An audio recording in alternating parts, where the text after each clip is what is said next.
I have grown so much as an author since I outlined my first fantasy novel. Today we're going to take a gander and roast that little booger until it's ash. And then fix it, of course. Setting. Tuchalam takes place on the outer reaches of the Paralis galaxy. The story takes place within a small region of the planet. This area is characterized by its tropical climate, jungle, ocean, and underground rivers. The planet itself is slowly expanding because of a growing crystal layer. On the planet reside many intelligent creatures. Chalam are native to the planet, while the others are not. Wow, I'm actually blown away by this setting. At some point, I got rid of this growing crystal layer. That sounds so cool. Why did I get rid of this? There are three main locations important to the story. A high-tech, high-magic metropolis sustained by a mega corporation, a high-tech, low-magic slums full of their ex-employees, and a low-tech magic village on the outskirts. I'm not a fan of the tech and magic differences. These locations are so close in proximity that it seems pretty difficult to have such disparity, and there should be a good reason. And I'm honestly not sure there is. If there is, it's not present. Themes. There are way too many. I need to pick one. Antagonists. What is this? There are five,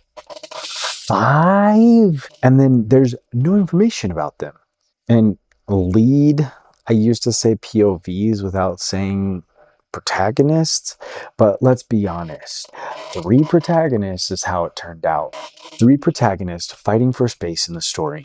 And as cool as 5 villains might be, only having 4 leads is lopsided against the villains. And what's the conflict? We don't have any story without conflict.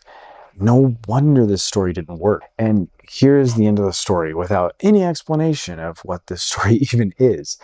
Apparently someone is uprising. Okay, start points. I'm not sure what to make of this. There were 4 leads, but only 3 start points. Jax's start point is interesting, stealing from a mega corporation. I like it. Ivania, though, is pretty vague. She is asked to take on more responsibility in the company, which is pretty blah. The Mako Chumi one, though, sounds especially boring. It's starting off in the wrong spot and is too YA dystopia tropey for my liking. Finally a synopsis. Universal Solutions has been harvesting magic from the Chalam for years. When Mako is turned wild and experimented on by Universal Solutions, things turn violent and the Chalam wage a war for their independence. When Mako is turned wild, oh, what does that mean? And who is Mako that this starts a war? There are a lot of characters here, but with no information about any of them. I'm sure a lot of this was in my head, but still, a story is pointless without character. And this doesn't have any. Just names, and sometimes not even that. Team member 3? What the is this? The ending credits? Okay, let's fix this piece of trash. Seeing my old outline, despite how everywhere it was, reminded me of my original vision for the story, and I'm excited to bring some of that back into the outline. I'm starting with the one-liner. In my opinion, if I can't get the story into one sentence, I shouldn't be writing it at all. This was actually one of the problems with this story in the first place. I could never pin down what it was actually about. I'm skipping overall synopsis for now, and I'll likely come back to it later. As for protagonist, we've hit a major stumbling block, folks. I recently updated my magic system, and I'm not sure how those changes will trickle into the fantasy races in this world.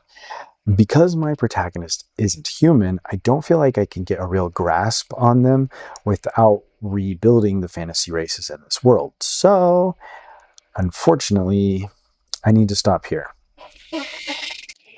Fortunately for you, I filmed the first half of that video about a year ago, stopped and updated the fantasy races in my world, uploaded that video, and then let it all stew for a while. Just keep watching this video because you just time traveled.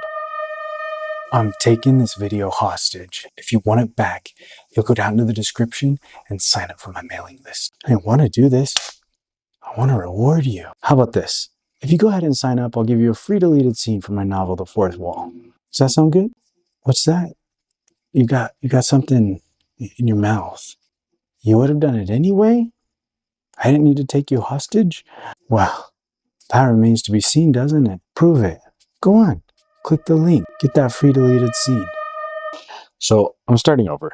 After creating those species, I have a very different viewpoint than before. This is a prime example of world building follow through that I talked about in my last video. All the weird things I throw around cause ripples and shifts throughout the world and definitely in my story. One of the biggest pieces I built is that the Chalam, the fantasy race of my main character, has a dominant tendency or a top of the food chain mentality, which is shifting how I'm viewing the way they interact with the rest of the world. Most of the previous iterations of the story put the protagonist in the position of the oppressed, and I don't feel like that quite fits. One of the big hopes I had for this book was to write a story about someone who made a selfish choice, maybe even a bad choice, and had to overcome the damage that decision did to themselves. That story feels more possible, giving up a position of power. Additionally, as someone not oppressed choosing to become oppressed has better stretch as a story or character concept. But my final one-liner: the Chalam Anthrojaguars harvest magic from other species and enslave them, but one Chalam's decision to give his magic freely plunges the world into chaos. My protagonist, as already stated, is a Chalam named Makawak. He can use language magic, which makes him of the elements earth and air. He's a young adult, but has been on his own for a while and has carved out his territory. As I'm writing the overall synopsis, I have a few things in mind. Obviously, my starting point. Then after that, I'm looking for 2 to 3 plot points. You'll also see I'm starting to build my protagonist a bit with lines like, Mako's decision isn't brave. The antagonist will be discovered along the way. He'll be a tree guy and will have a powerful hold on communication, secrets, his main weapon, blackmail. As I was reviewing this new outline to create the voiceover, I realized I didn't like this new through line. I think the theme will be something more along the lines of restoration, reformation, repentance, rehabilitation, or some other word that starts with re. I wrote a pretty good synopsis already, so you'll see Trifail or Acts 1 and 2 reflecting the synopsis pretty closely. And Trifail 3 and the resolution are staying under wraps for this video. I ain't spoiling everything. As a final piece of my outlining process, I like to throw out some ideas for characters. You'll see a lot of it is just notes, and there are very few solid ideas. I'll fill out these characters a lot more later and then come back to update this outline based on any new ideas I might have had while creating characters. I saved the setting to talk about last because I want to highlight it. I'm not changing much. Mostly I want to even out the tech and magic levels, with those doing the harvesting pulling ahead quickly. And because this is fantasy, we definitely need to have some fantastical details, and I'm considering the growing crystal layer from the old outline. I'm not committing right away though, because a detail like this will create ripples all over the world. Before I lean into this idea all the way, I want to make sure I consider all of those ripples. That's it for this video, but the fun doesn't have to stop there.